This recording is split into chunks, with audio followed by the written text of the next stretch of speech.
Which is the easiest visa you've ever gotten? Longest visa validity that you've ever been granted? What is your worst airline experience? What's the most you've ever spent applying for a visa? What was the toughest visa interview that you've ever been to? Worst airport experience? What's the longest layover that you've ever had? What was your best international travel destination? Ooh. My best international travel, hands down, guys, hands down, has got to be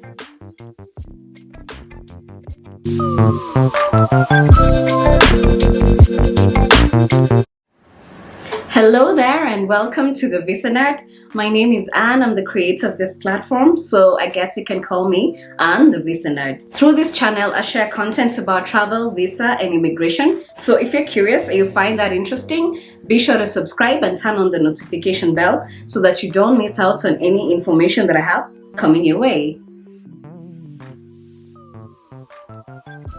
How about your best African travel destination? It has got to be South Africa. So I did about 7 days in South Africa and I went to Cape Town, I think for 4 days, and Joburg for 4 days. Cape Town is breathtaking. The only problem genuinely with South Africa is that the security is not so good. You feel not safe, especially as a tourist. It's such a pity because it's such a beautiful country and the shopping experience, things there are so affordable, guys, and they have such good quality stuff. And we also enjoyed Joburg. We were staying at the Santon and like we would go to Nelson Mandela Square. We had different activities in the day. So as for my best African destination is definitely South Africa. I don't want to dwell on the negative, but it's best for me to also highlight the truth of how things actually are. So South Africa is beautiful, an amazing tour destination and touristic place, but the security genuinely needs to be improved on. Best travel deal you've ever gotten? Best travel deal that I've ever gotten? Hands down, Zanzibar. Kenya Airways. Back in the day when they used to introduce a flight, they would have a promotional fare. So to encourage people to start booking that route, guys, when they introduced I don't know if it's introduced or reintroduced the Zanzibar flight, guys, we had a return trip for $60 to Zanzibar and back. I don't know if it was 60 or 90, but it was definitely less than $100, which is less than 10,000. Guys, for Zanzibar, a return trip. And honestly, we stayed at the best resorts. I remember I stayed at the Dream of Zanzibar for like, I think it was 2 nights, and then we went to Baraza for another 2 nights. I can't remember the other hotel, but guys, these are all 5-star resorts for Zanzibar. If you think about it, Zanzibar, there aren't like a lot of excursions you'll be going for other than just Stone Town. That means that majority of the times you'd be based within the resort. So that means the beach, the pool, and also of course the dining areas and also your room. So for a luxury trip, I usually go, high end when it comes to the hotel, but really cheap when it comes to the flights. And for a business trip, I usually do like really cheap hotels because all through I'll just be doing business basically, and go really higher end when it comes to the flight.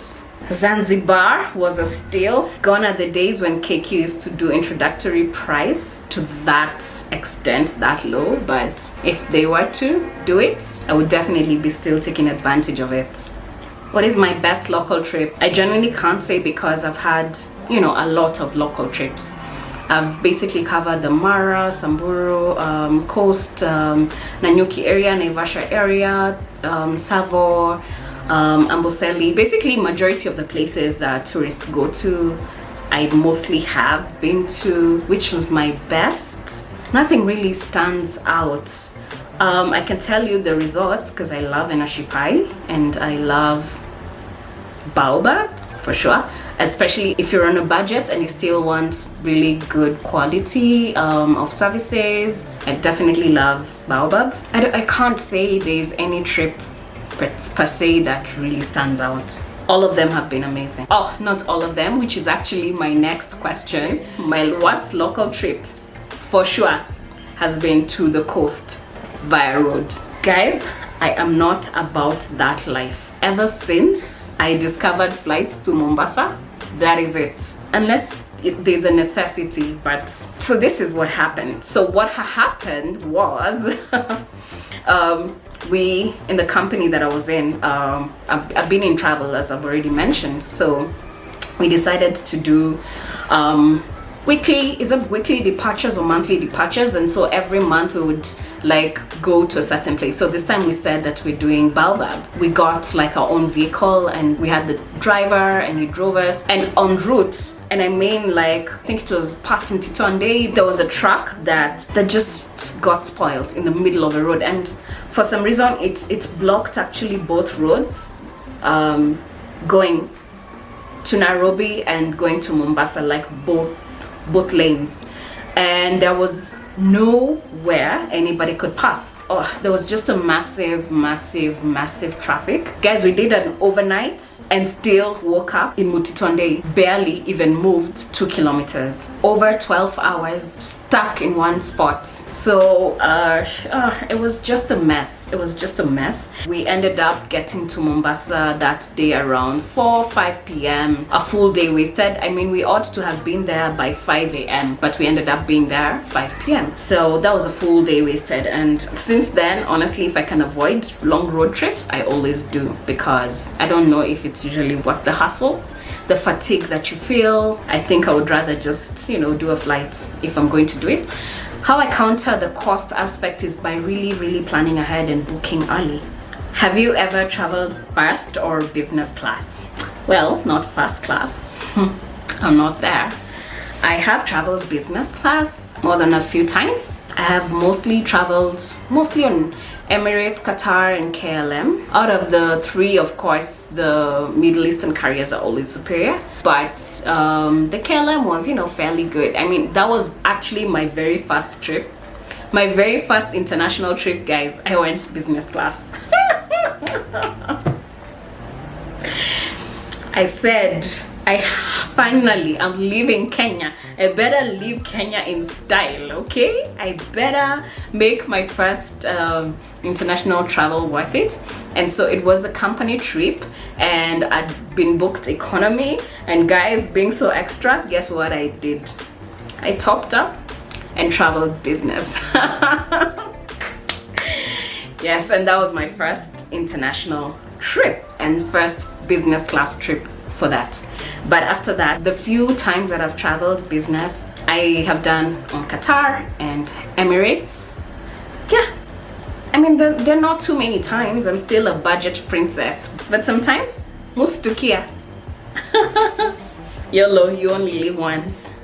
Have you ever experienced racism or discrimination at immigration desks? Yes, hello, yep. Honestly, one thing that I've normalized as a single African woman traveling alone is that you're gonna face like a lot of biases at immigration desk. And I guess it's because of the reputation that women have when they travel, but they see my passports, the ones that are full and fine, maybe they go a little bit easier, but genuinely I have faced discrimination. I have faced racism at immigration desks. Have you ever been denied entry to a country? Yes, I have. Okay, but here's the thing, it was a misunderstanding.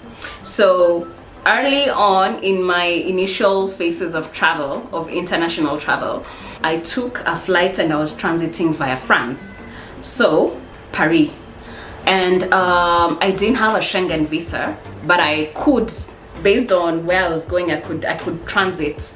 I didn't require a transit visa, or I didn't require any visa. But the thing is, I'd actually booked separate tickets. So that the first leg of tickets was a return trip. you know, Nairobi, France, Nairobi. I think I was transiting via somewhere, but I can't remember. But I remember the last destination was France and back. And now on the other ticket that I got from France to, where was I going? To whatever destination and then back. So those were two separate tickets. So what happened was, on this first leg of flight, they had my luggages at the terminal, and I could not access that terminal because I didn't have a visa. So obviously I was denied entry, and they had to take my luggages to board it to my next flight. So yes and no, I guess. It's not like I was denied entry in France because I really wasn't going to France, but then again, I was insisting to go get my luggage, and you know, obviously I could not be given access without a visa. If you're to immigrate, which country would you go to? Guys, I personally have been out there, and I still choose to come to Kenya and live here. But if I was to have a second home abroad, I would definitely consider immigrating to any of the top 10 countries that I've already featured in my video. I have it linked right here, so guys, if you've not watched it, be sure to watch it. Worst in-flight turbulence that you've ever experienced. Remember that first international trip that I've already told you about? You know, the one that I traveled business class on KLM? Guys, the return flight on my way back from Amsterdam to Nairobi, I didn't know I was gonna make it. That was my first like main trip, international, but I've never experienced turbulence to that extent. Guys, I did not know I'm gonna make it. For 5 hours, and the flight is like around 7 hours thereabout. Guys, and I'm not exaggerating, 5 out of those 7 hours was extreme turbulence. I could not sleep, I could not eat, I could not focus. It was just constantly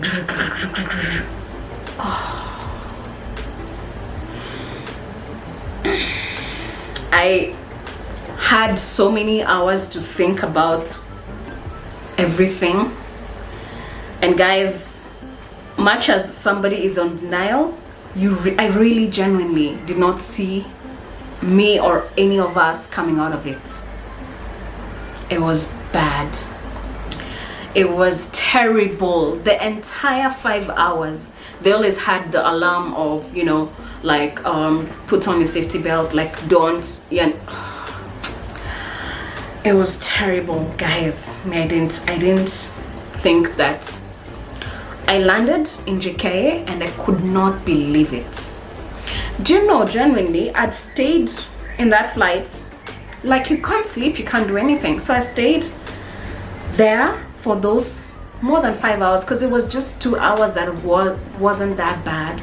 But out of those 7 hours, 5 of them, guys, do you know, I came to terms with the fact that maybe that's how I'll go. Yeah, I just didn't see coming out of it, but I did. Genuinely, it was a miracle. Turbulence can just be so bad sometimes, and I've never experienced such. I've traveled and I've never experienced such. That was just a one-off terrible. I think they should not have flown that flight. First solo trip that I've ever done. First solo trip was in China. Yes, I had a solo mission to go to China for my own, you know, hassles, and that was in 2015. So much as solo tripping is now a thing, guys, we're the OGs of solo trip. 5 years ago is still OG, right? Maybe not, but I think it's pretty common now, but not in the day. Wildest travel destination. Bangkok, Thailand. the things I saw in Thailand. Jeez. And I had these recordings. I actually took a lot of recordings, guys. The things I saw in Thailand. I know trance is now a thing, okay? But back then, it was pretty new for me. Guys, go Google ladyboys. You would see ladyboys practically everywhere. Everywhere. They even had concerts full of them, like in a mall, you know? You go shopping in Galleria, you go shopping in Two Rivers, and there's a concert, and the concerts are legit, guys. They're awesome. But the shock that I had, you see people, you know, in different phases of transgendering. And I remember even they featured this model, pretty as she is, she's actually a trans. Guys, the craziest thing that I had seen in Bangkok, you know, we'd go out, and in some of those streets, as part of Thailand nightlife, there's the Red City, just like in, is it Amsterdam?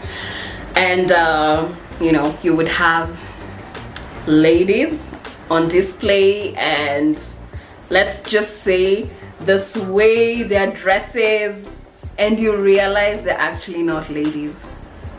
I'm just trying to say that in the most civil way. But the fact that they were putting that on display, it was too much. I can't deal. To date, I'm still disturbed. Bangkok, I'm not for that life, you know. Things can be too wild for me too, okay, guys? Best shopping destination, ta-da-da, London and Turkey. London, I think, has the crown. I love London shopping. It is a fashion world. It's a fashion city. So you basically find all manner of brands there. I mean, there and in New York, they are definitely there and in plenty. But the beauty about London is that, well, there's high-end and legit label designer stuff. There's also low-end, aka, why am I forgetting this shop? Oh my god, how can I forget it? Primark! There's Primark to save our lives and our pockets. So while you go Prada, Gucci, Louis Vuitton on just one item, even if it's just a scarf, okay? One item or a belt or whatever, that's gonna cost you all your money. You also go low end when it comes to Primark and buy everything else. I loved it. London, I think, has it for me. But then again, Turkey, you also really get good quality variety of, you know, a lot of things. Loved their boots. Oh yeah. Most weird travel destination, that's easy for me. It was Turkey. And please, Turks, don't come after me, okay? Please be easy on me.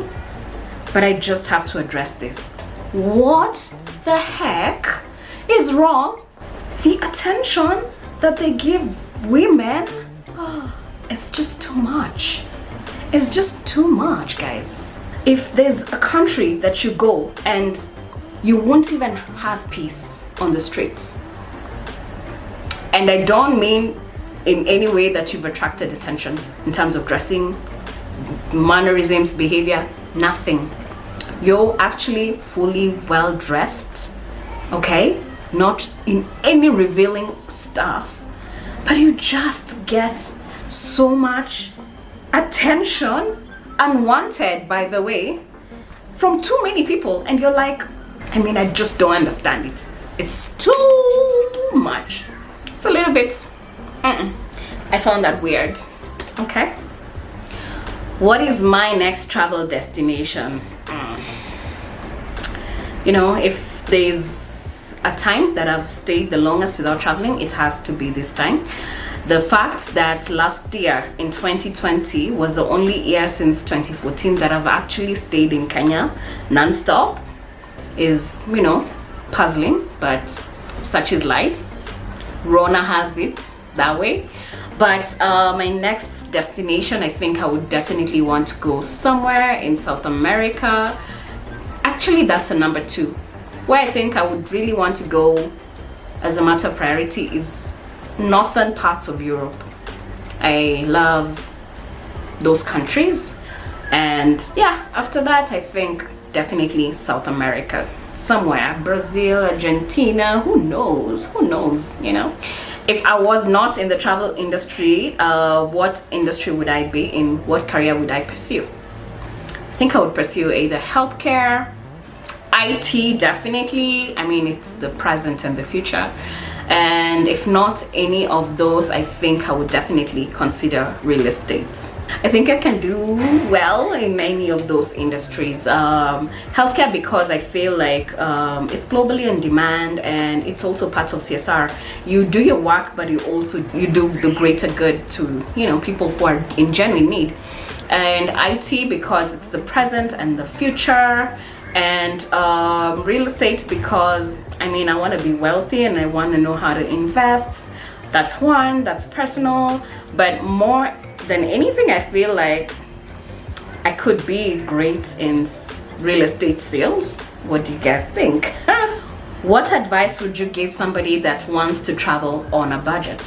First of all, I think I would definitely advocate for booking over 90 days prior to your travel. Because in the airline industry, and I don't know if people know this, but the earlier you book, the better the rate. Like if you book specifically 90 days, before 90 days, you get the best rate. Let's say 100 days before you travel. That's when the best rate is.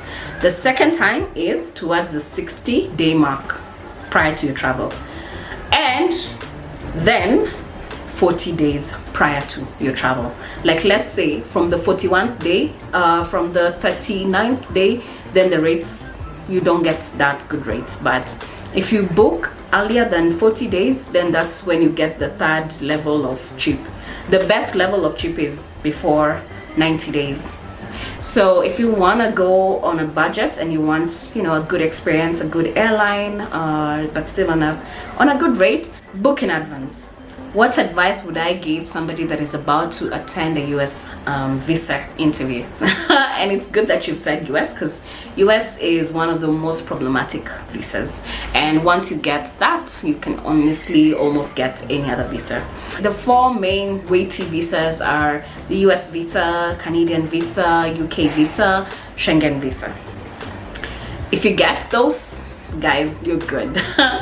But if it's your first time going for those interviews, the first advice that I would give is, number 1, have your facts and know them at the top of your fingertips. Just know them. Know your facts, okay? Secondly is confidence. Confidence, okay? Don't overdo it. Don't underdo it. In terms of dressing, demeanor, manner, you know, how you conduct yourself. Be cool, calm, collected, but more than anything, confident in who you are.